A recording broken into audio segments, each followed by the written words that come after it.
दोस्तों, आप लोगों के डिमांड पर शांभवी, पराग और केशवी की कहानी का तीसरा भाग लाया जा रहा है। तो चलिए शुरू करते हैं। अब तक के कहानी में आप लोगों ने देखा कि शांभवी को मल्टीविटामिन में नशे की दवा दी जा रही थी, जिसकी वजह से वह बहुत आलसी हो गई थी और अपने पति और बच्चे का बिल्कुल ध्यान नहीं रखती थी और अपने पति पराग के साथ बदतमीजी भी करती थी, जिसकी वजह से पराग ने शांभवी को तलाक दे दिया था और उसकी छोटी बहन केशवी से पराग की शादी हो गई थी ताकि शांभवी के बच्चे का भविष्य खराब ना हो किसी सौतेली माँ के चक्कर में। और अब इस बात का भी खुलासा हो चुका था कि शांभवी के दवाई में नशे का पाउडर उसकी माँ ने ही मिलाया था, उसकी चाची की बातों में आकर। शांभवी की चाची सलोनी ने ही शांभवी की माँ के कान भरे थे कि शांभवी के ऊपर कोई जादू टोना किया गया है, जबकि ऐसा कुछ भी नहीं था, बल्कि सलोनी चाची अपनी जलन के कारण अपनी जेठानी के घर का नुकसान करवाना चाहती थी और नुकसान हो गया था। शांभवी और केशवी का जीवन एक ही पुरुष के साथ जुड़ चुका था और इस बात का शांभवी की मम्मी को बहुत अफसोस भी था। उधर जब इस बात का पर्दाफाश हुआ था, उसी वक्त सलोनी के चाची के बेटे विमल के परिवार का एक्सीडेंट हो गया था, जिसे शांभवी का परिवार चाची के किए गए कर्मों का फल मान रहा था। आइए देखते हैं आगे क्या हुआ। शांभवी, केशवी और उसके मम्मी पापा अस्पताल से विमल को देखकर घर आ चुके थे और उन्हें लग रहा था कि सलोनी को उनके किए की सज़ा मिल गई थी और वह सज़ा उनके बेटे के परिवार ने भुगती थी। खैर, इधर अपने खुद के परिवार में भी समस्याएं कम नहीं थी, जिसकी वजह से सब बहुत दुखी थे, क्योंकि बिना किसी गलती के शांभवी का पति और बच्चा उससे दूर हो चुके थे, सिर्फ उसकी चाची सलोनी के जलन की वजह से। घर आने के बाद केशवी पराग के साथ बच्चे को लेकर पराग के घर जा चुकी थी।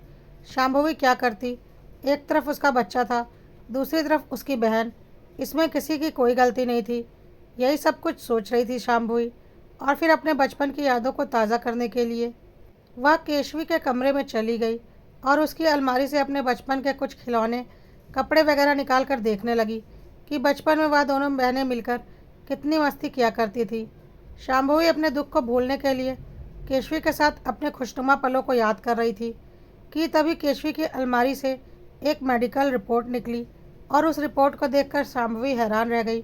वह रिपोर्ट आज से 7 महीने पुरानी थी, जिसमें कि केशवी प्रेग्नेंट थी और केशवी और पराग की शादी में अभी सिर्फ 6 महीना हुआ था और प्रेगनेंसी 7 महीने की थी, जबकि केशवी ने घर में सबको 6 महीना ही बता रखा था। तो फिर केशवी की अलमारी से 7 महीने पहले की प्रेगनेंसी रिपोर्ट कहाँ से आई, जबकि उसकी शादी भी उस वक्त पराग से नहीं हुई थी।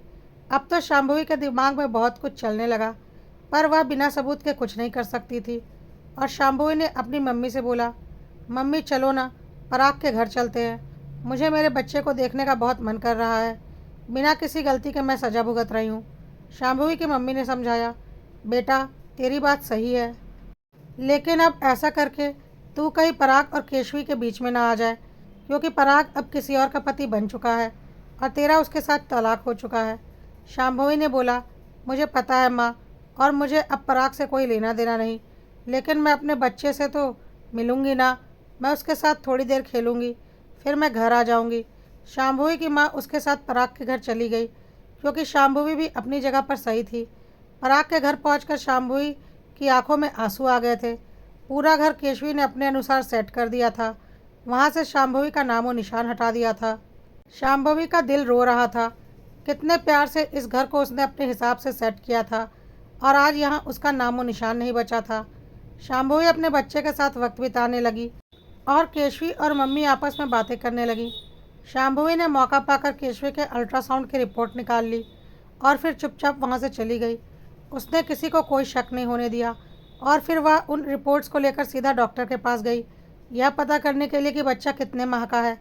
वैसे शांभवी ने रिपोर्ट्स देख लिया था, बच्चा 7 महीने का था, फिर भी वह कन्फर्म होना चाहती थी और डॉक्टर ने अल्ट्रासाउंड की रिपोर्ट देखकर कन्फर्म कर दिया कि यह 7 महीने के बच्चे की अल्ट्रासाउंड रिपोर्ट है।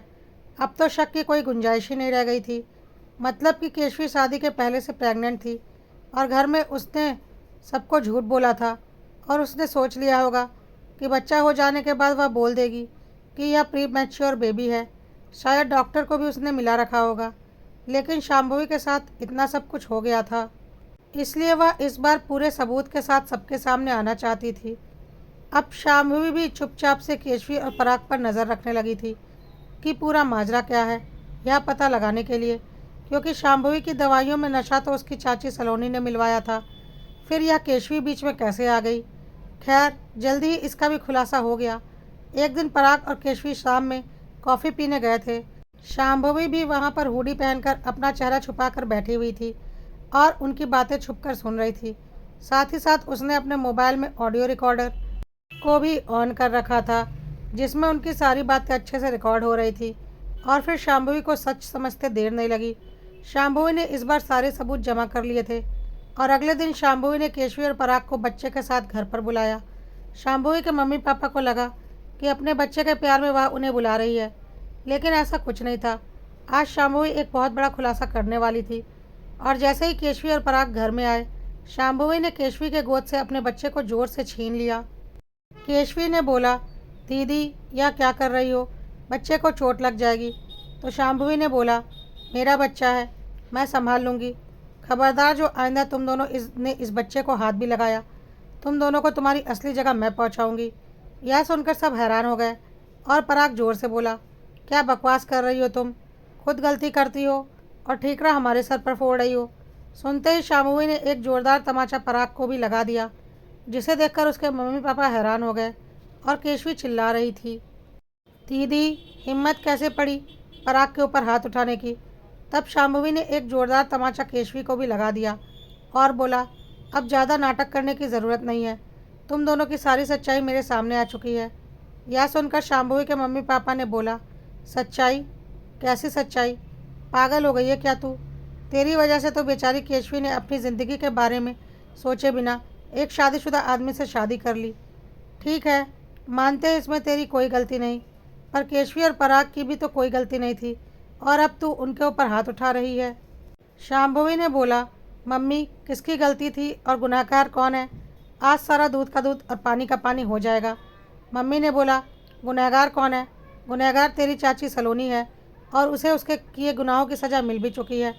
देखा नहीं कितने सीरियस कंडीशन में उसके बेटे बहू और पोता हैं, क्या यह सज़ा कम नहीं है?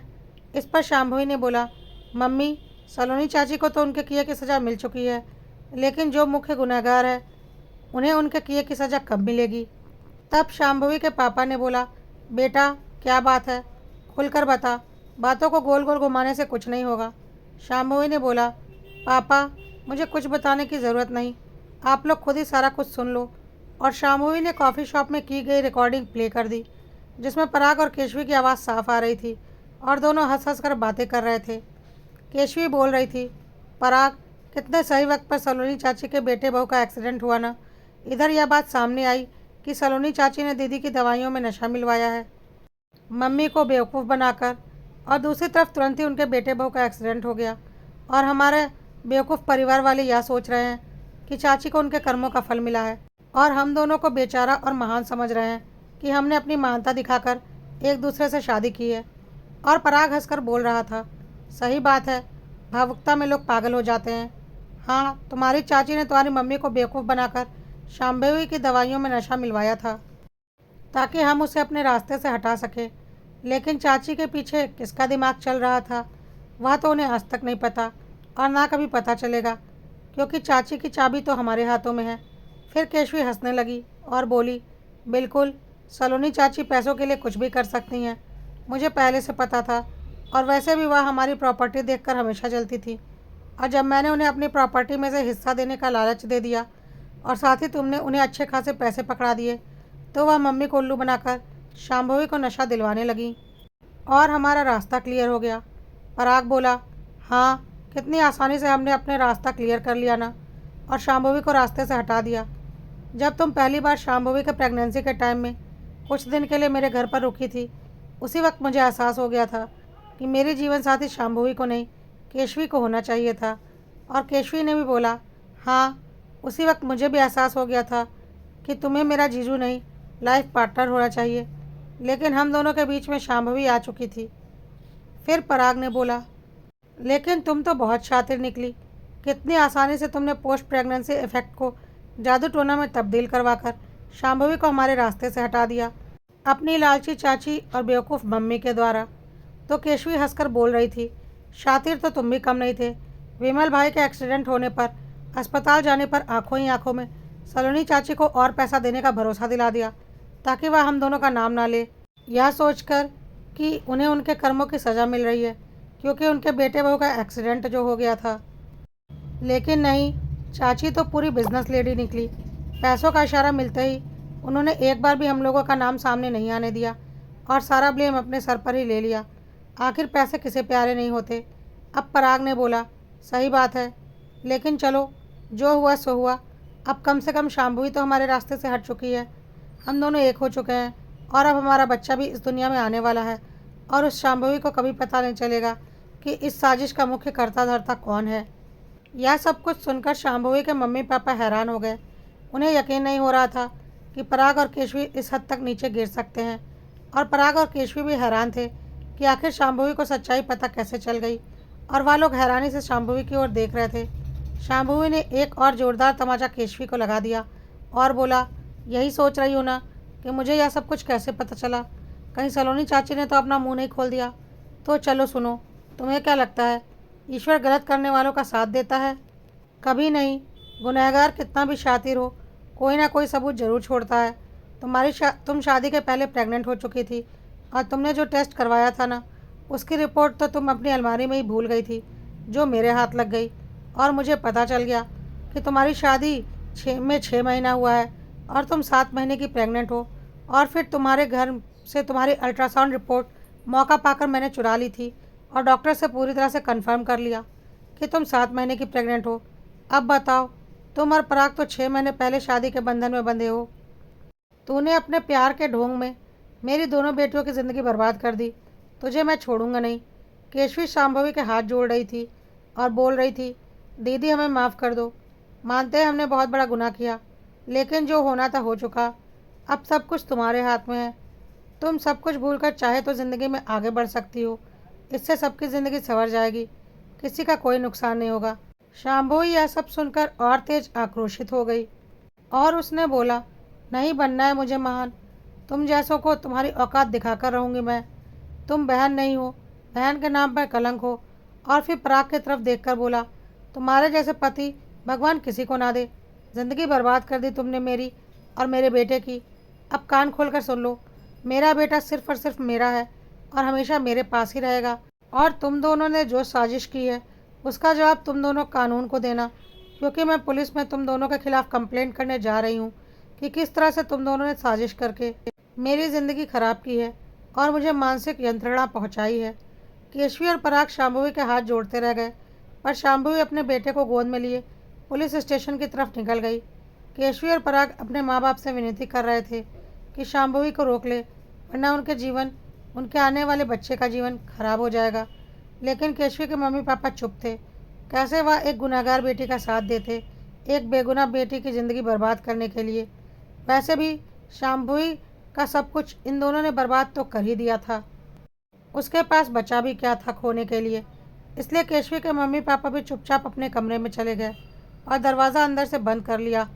केशवी और पराग को समझ में आ चुका था कि अब उन्हें उनके कियों की सज़ा मिलने वाली है और शाम्भवी ने पुलिस स्टेशन में केशवी, पराग और अपनी सलोनी चाची के खिलाफ शिकायत दर्ज करवा दी थी और साथ ही सारे सबूत भी दे दिए थे। पुलिस उन्हें गिरफ्तार करने के लिए निकल चुकी थी और शाम्भवी एक अच्छे वकील के ऑफिस में पहुंच चुकी थी अपना केस मजबूत बनवाने के लिए, क्योंकि वह गुनहगारों को कड़ी से कड़ी सज़ा दिलवाने के लिए कुछ भी करने को तैयार थी। केशवी और पराग जेल के पीछे जा चुके थे और पराग अपने पापा को फ़ोन करके मदद की गुहार लगा रहा था, लेकिन सारी बात जानने के बाद पराग के पापा ने भी उसकी मदद करने से इनकार कर दिया था और पराग और केशवी को समझ में आ चुका था कि अब इतनी जल्दी उनका जेल से बाहर आ पाना मुश्किल है और शायद अब उनका बच्चा भी इसी जेल की चारदीवारी में पैदा होगा।